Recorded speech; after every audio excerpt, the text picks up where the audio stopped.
All right. Hola. Okay. Good morning. Nope. Good afternoon. We're going to continue a little bit with the nervous system, and then you're going to watch a part of a movie the second half of class. All right? Okay, first thing I want you to do is to grab a scratch sheet of paper. It can be like this big. How long do you think I should wait till I think you have a sheet of paper out? Who's going to take the longest to get a piece of paper out? Zach, that's my guess. Zach.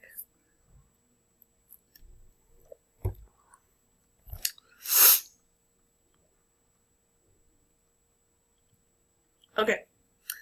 I want you to try and draw a neuron, like a very simple neuron. Who's my artist? Megan. Jane is not there today. Don't go crazy. I want a very basic neuron.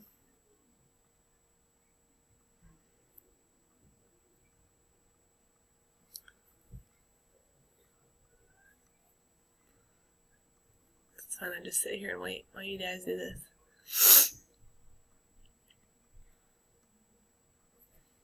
Okay. And I want you to label. We think how many parts there are. 1, 2, 3, 4, 5, 6. 5 parts and 1 extra thing on your neuron. I'm going to give you a second to do it without word bank, and then I'm going to give you a word bank. So there's 6 parts. Okay, for those of you struggling, I'm going to show you the neuron so you can draw it. There you go.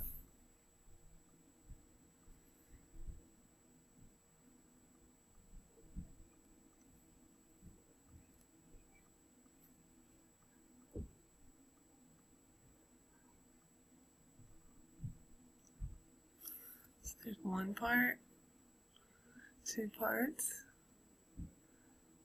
3 parts, 4 parts around it, 5 parts at the end, and just in general, that you're real.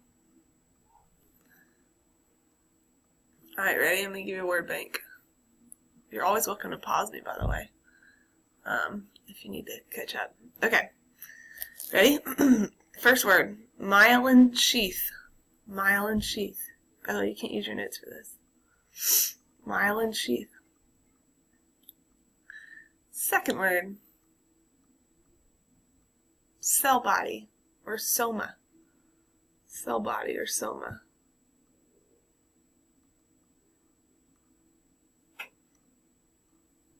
Third word, action potential.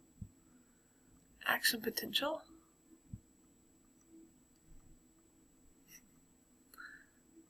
Fourth word, terminal branch.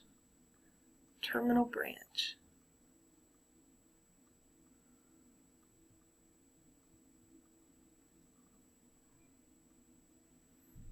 Next word, axon. Axon. And then the last word, dendrites. Dendrites. Alright, ready for the answers? Okay, here we go. What's this thing right here? It's the cell body or the soma. What's this thing right here? These are the dendrites that get the message. Okay, what is the long body of it called? It's your axon. And then what surrounds it? The myelin sheath. And then down here at the end, those are terminal branches or terminal ends. And then the arrow represents the neural message, neural impulse, also known as action potential. Alright? Okay, we talked about depolarization yesterday, right? Depolarization. Okay. Sodium, potassium. Okay, so, we talked about how here's one neuron, and it doesn't touch, right, the next neuron. They're extremely, like microscopic microscopically close, but technically don't touch. So I want you to flip your page to this page. All right. Let me get this out. Okay. All right. So looking like right here, this is, I think that guy on the show says the ultimate game of the "Don't Touch Me" game. So this neuron is not touching the next one, but this is the terminal ends, terminal branches, and this is the beginning of the next one. This is the dendrite. Okay. So if you zoom in there, all right, zoom in to where they don't touch. This is like one little branch here. Okay. And down here is your next neuron. All right. Okay, let's do some labeling. All right. Ready, set, label. Ready, set, label. Hold on. Come on, I can figure this out. Ready, unpin it. Oh yeah, there we go. Okay. All right. So it just came up with this one right here. Axon terminal. That's the branch, right? Okay. Alright, now this right here, the little circle carrying the tiny circles, that's a vesicle. A vesicle. And it contains these tiny little dots called neurotransmitters. And that's the big lesson of today, are neurotransmitters. What are they? Okay? Alright, so this gap right here, where they don't touch, right, but it's so close, that's called a synaptic gap. Which will label that synaptic gap. Or synapse. You'll hear it just as synapse too. So that's the gap where they don't touch, but they communicate. And these messengers get sent across. They're called neurotransmitters. Neurotransmitters. If you've ever heard of like transmit a message, right? Alright, so these little guys come across this gap and they bind on to your next neuron. They bind onto the dendrite to the next neuron.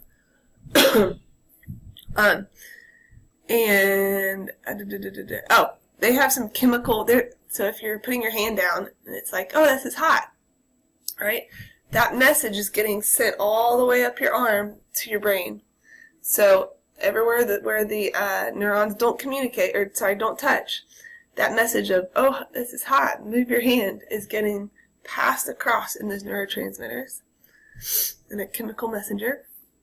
Okay, and then if you look, you can label one more thing. These little, looks like a little divot for them to bind onto. Those are the receptor sites that receives those neurotransmitters onto the next one. Okay, so it binds over there. Well, now if you look, there are, so let's zoom over here. Well, here you go. Right. So there's some writing here. Alright, when an action potential reaches an axon terminal, it stimulates the release of neurotransmitters. So basically, this message is coming down, and it's going to send across these neurotransmitters. Alright? Now, if you look at this picture in the top right, you see how, look at all these neurotransmitters coming across. Are there enough sites, receptor sites, for them to bind onto? Good job. The answer is no. No, there's not enough. So you have a lot of these still in the synapse. You see that in the synapse, like waiting here? Well, there's a process where this neuron's going to take them back. Go back home. We ain't got room for you here. Okay? That is called reuptake. So that's the process of that neuron taking up all the excess neurotransmitters. Go back home. We don't have room for you here. Does that make sense? Okay. Alright. Feel free to pause me whenever. Okay, so flip on to your next page.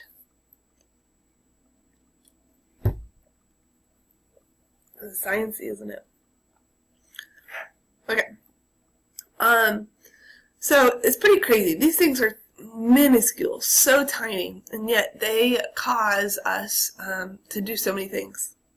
I mean, these are the messages that are getting sent through your body. Okay? So over here on the right, top right, that is what it's supposed to look like. A neurotransmitter is going to come across to that receptor site, and it's going to bind perfectly. It's like a lock and a key. It's perfect. That's how it should look. And here, I think I got something for you. Yeah, it says, as a key fits a lock. This is how it is supposed to look. Okay, our neurotransmitters, and we're going to talk about a couple. But there are things that can get put in our body that are not natural. Did you know that? Not natural to your body, that can act like they're trying to be a neurotransmitter. Okay, or they can block so that this doesn't happen up here. So they don't want that to happen. So those things are usually, they're drugs, right? All kinds of drugs too.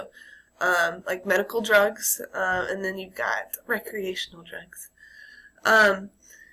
So if you look, okay, down here, this is called, okay, I would definitely circle this on the right where it says an agonist mimics a neurotransmitter.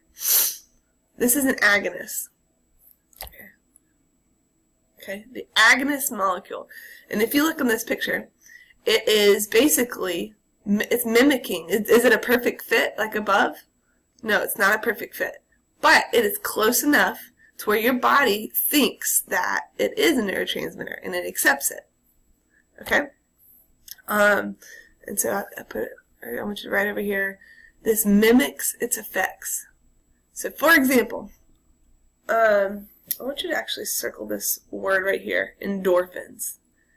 Endorphins. Endorphins are a natural neurotransmitter that our body produces. When does it produce it? Anybody know? Endorphins are a good thing. Our body likes them because it's associated with things that cause pain. Whenever we have pain, perfect example, running. Okay, I don't like running. I used to run to play soccer and to get in shape for that, and now I run not to die, basically. Anyway, all right, you're running and it's painful, right? It's painful, and at some point, though, there's this thing called a runner's high. If you're a runner in here, you've experienced this, right? And at some point, you're like, okay, I kind of feel good, right?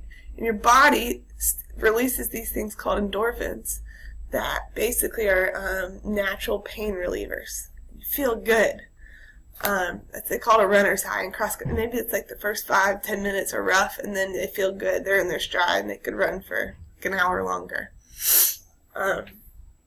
And anyway, endorphins are also released at other times for us, like if we're on a really good date, and our body might release these endorphins that make us feel good, and then so you're like, oh my gosh, I like them, but maybe it's just the endorphin. Okay, anyway. Alright, so that's a natural neurotransmitter. But if our body, let's say you get in a car accident and you get morphine at the hospital, you have surgery, they give you morphine, that is going to mimic, it's an agonist, it mimics our natural neurotransmitters, and so it produces this similar feeling of pain relief when our body is not producing it. Okay? Alright, let me move my head real quick. Alright, and this last one. So if you look at this one, it's fitting in there, but is it close enough to the real neurotransmitter? No, good job. This is called an antagonist. I want you to circle that over there, an antagonist. Alright, I think you write it over here too, antagonist. So if you're reading a book in language arts, and they talk about an antagonist, that role, what do? They're kind of going against your main,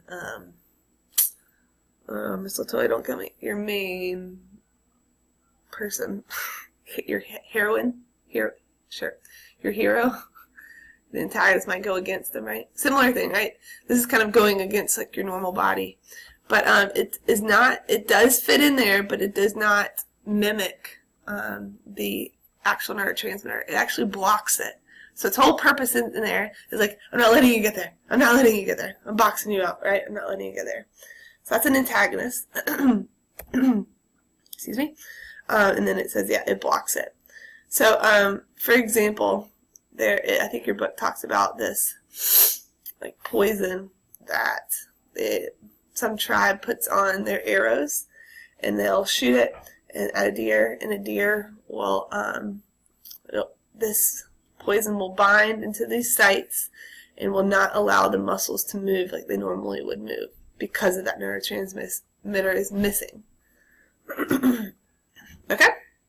Alright, so the moral of the story is you need to understand the differences between agonist and antagonist. And let me take a moment real quick. You should have read Module 9. Okay? Module 9. Just so you know, the test is on Module 9 and Module 10. Yeah, so Module 9, Module 10, you should have read before the test, which is next Thursday. Okay? Alright, last one. Let me move my head again. So there are dozens of neurotransmitters in our body, but they're obviously tiny and hard to study. So these are the ones that they have the most information about, that they like to ask about too. I would add endorphins on here. I don't know why that's not on here, but endorphins are our natural pain relievers. Okay, so acetylcholine. We're just going to go through these and then we're done. Acetylcholine, abbreviated for ACH. Okay, the function, it enables muscle action, learning, and memory. I want you to write that down.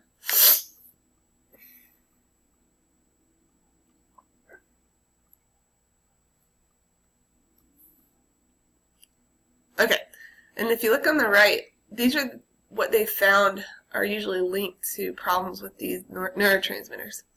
So Alzheimer's disease, if you know much about Alzheimer's, it starts with being forgetful, and it progresses, if you've seen The Notebook, right, it progresses to the point where really your body kind of becomes forgetful of how to function, and it shuts down.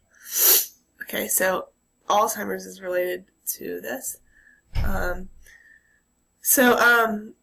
you think about Alzheimer's, memory, right, obviously, but learning, can't learn new things, and then even muscle action, that, if you think about it, can be linked to Alzheimer's as well.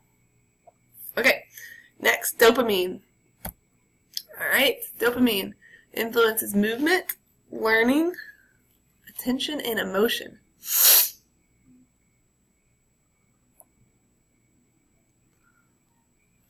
Okay, on the right, it says excess dopamine receptor activity is linked to schizophrenia. We'll talk about schizophrenia later, but they basically have too much dopamine, and schizophrenics, their minds kind of are racing everywhere. Sometimes they can even kind of have some shaking involved, but they have found that that's linked to schizophrenia. And then, if not enough dopamine, starved of dopamine, the brain produces tremors like Parkinson's disease. Parkinson's is famous with Muhammad Ali, right? And what they're known for are those tremors. Their hands are tremoring. And so that, yeah, they found out that this is linked to dopamine, movement, learning, attention, and emotion. Okay, serotonin. If anybody's heard of one of these, it's usually serotonin. That has to do with mood, hunger, sleep, and arousal.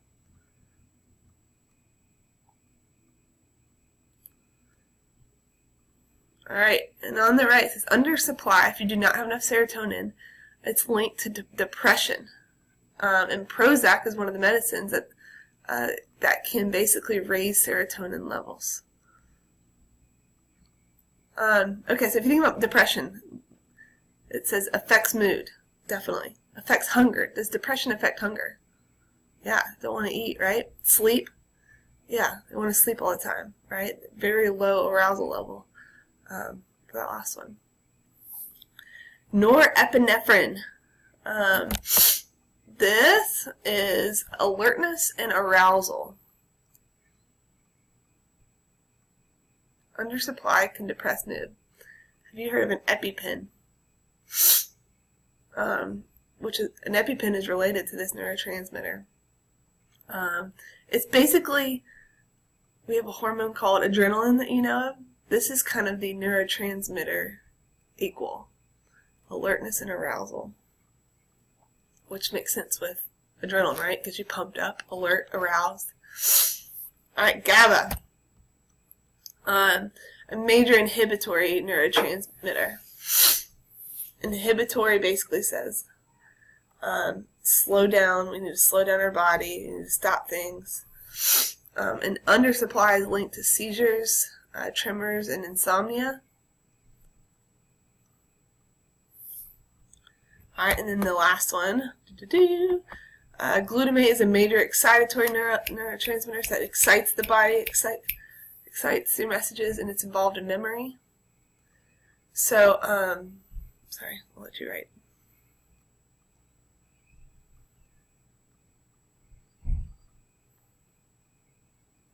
An oversupply can overstimulate the brain, producing migraines and seizures. Have you seen with like food these days, they say no MSG in the food, or MSG is kind of a big buzzword lately, but people avoid MSG because it has excess amount of glutamate in it. Okay, so that's something. These are the 6 that you'll need to know, along with endorphins. All right, you're gonna watch a movie called Awakenings. It's with Robert De Niro and Robin Williams. It's kind of an oldie but goodie, and it's basically about a doctor who early on kind of figures out that dopamine on here is related to this disorder he's seeing. He's seeing it's this epidemic that swept. It's based on a true story. I want to say like 1960. I don't remember the year. And there's people that are kind of like frozen almost. They can't move. And he sees this epidemic, and he basically researches, and you'll see of how he figures out that maybe dopamine is related to this. So let's find a drug that maybe can help with this. Okay? And we don't have time to watch the whole thing, so I've got little clips for her to show you. Alrighty. Make sure you read those 2 modules before next week. Alright, have a good weekend, guys. Bye.